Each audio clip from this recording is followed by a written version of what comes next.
I have the distinct honor tonight to introduce each and every one of you to our author, our amazing author. And as you know, his name is Dinaw Mengestu. So in introducing him, the first thing that I want to say to this community is that he's an Upper West Sider. He's one of us. And I'm also going to tell you what you're going to see tonight. Tonight, in our program, there are many different parts, but they all come together. We are going to begin with an interview with Dinaw and Cary Barbor, who is the host and producer of Writers and Authors with Cary Barbor. And it's going to be a very poignant interview. Good evening, everyone. It's such a pleasure to be here. Thank you all so much for coming out. I've walked past this place many times over the past couple of years, and I didn't really realize how much magic happened in here until Susan invited me to come inside and take part in this. And it's been wonderful watching this community organization put together such a great program. The book is an object, right? It's like this fairly dead thing, but a community is this great living, breathing, complicated beast of a thing. And when you see a book become this like little tool to bring people together, it's really great. And I'm very grateful for all of you for coming out here. Lakeisha said that I was a New York Times bestselling writer, which is something I've always wanted to hear because it's not true. But for tonight, at least, for the sake of this evening, I am your New York Times bestselling author. I'm going to read a brief passage from The Beautiful Things That Heaven Bears that takes place fairly early in the novel. There is nothing left of downtown D.C. by the time Joseph, Kenneth, and I walk outside. The city has emptied itself of its bureaucrats, politicians, lawyers, secretaries, diplomats, lobbyists, and bankers. The shutters are all pulled down in front of the storefronts, and graffiti has been scrawled all over them. The only people we pass on the street are all well-dressed and well-heeled, on their way home to the suburbs of Virginia or to one of the handful of luxurious restaurants that stand as clearly isolated from one another as a pair of trees in an open plain. The Capitol's white dome seems to hover in front of us, and if I turn just a little to the right, I can see the red eye sitting at the peak of the Washington Monument. There is no mystery left in any of those buildings for us, and at times I wonder how there ever could have been. I stop in the middle of the road as we cross the street toward the car and look up and hard while Kenneth and Joseph walk on. I'm waiting to see if I can recall that emotion now, a silent, almost fearful awe that came when I first saw each building from a passing van and that continued to come involuntarily for years afterward. My mother and father both claimed to have felt something similar every time they saw the emperor in Ethiopia, power embodied, as it were, in a single man. I wink at the monument, salute the Capitol, and then run to catch up with Joseph and Kenneth, who are both already sitting in the car waiting for me. "What were you doing back there, Stefanos?" Joseph asks me.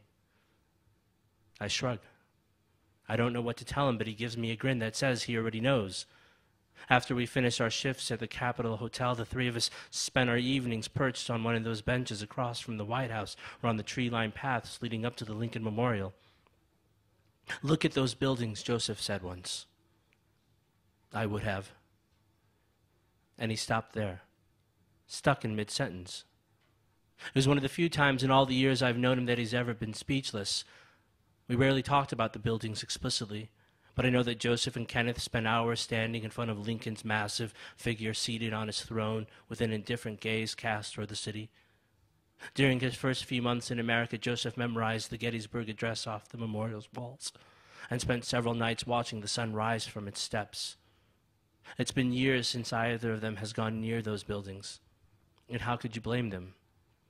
Reality has settled in, and they're both still waiting to recover. I'll stop there, actually.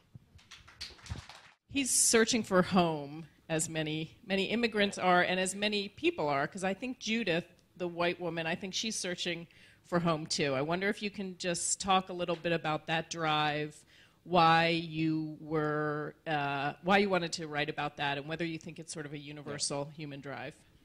Yeah, one of the things that you always try to react against is the desire to want to confine you or your stories into singular little boxes to say, well, this is the story of an immigrant or of an African immigrant or of a Jewish immigrant or of a Latino American immigrant or of a Japanese, part Peruvian, like third generation, whatever the case may be.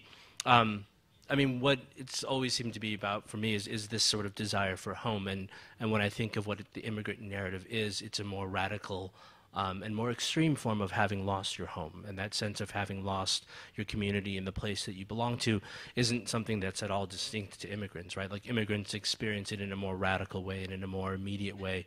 And oftentimes it comes with a stronger form of political violence. Yeah, I mean, books became the, is that on? Yeah.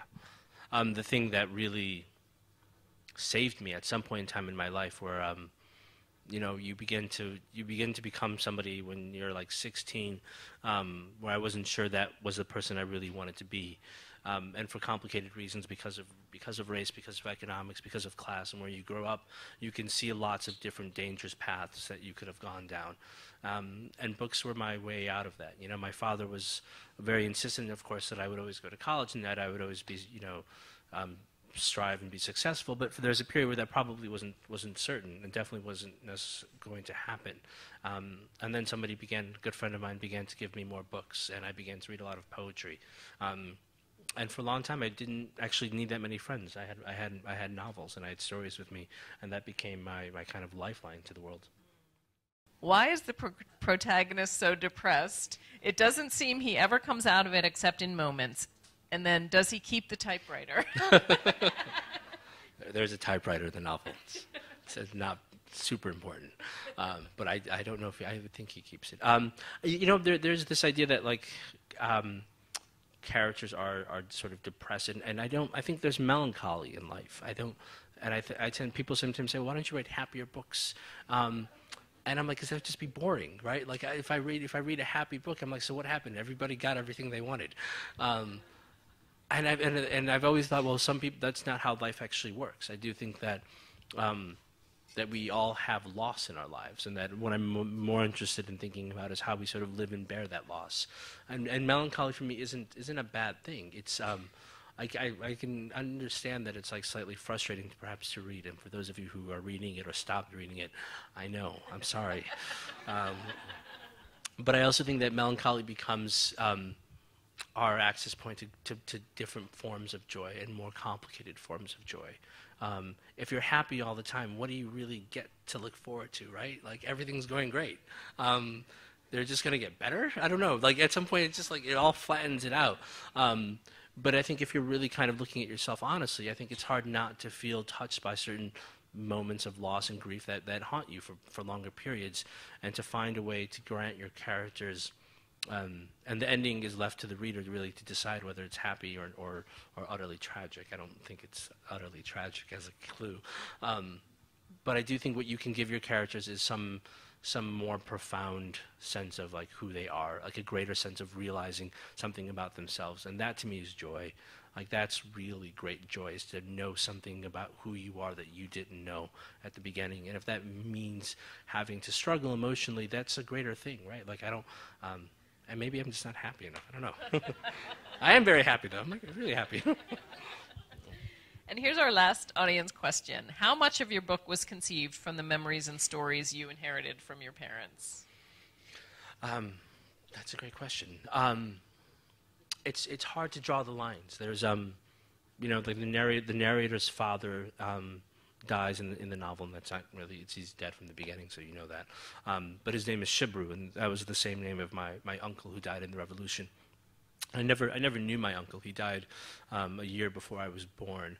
But when we came to America, my father was closer to him than anyone else in the world. And when we came to America, my father would take these long walks through the suburbs of Peoria and then the suburbs of Chicago. And as he would walk, he would just say his brother's name over and over, Shibru, Shibru. And so I grew up hearing this name, and I grew up knowing that he had died, and I grew up knowing that he was a lawyer who had gone to the University of Kansas Law School. And then that was it.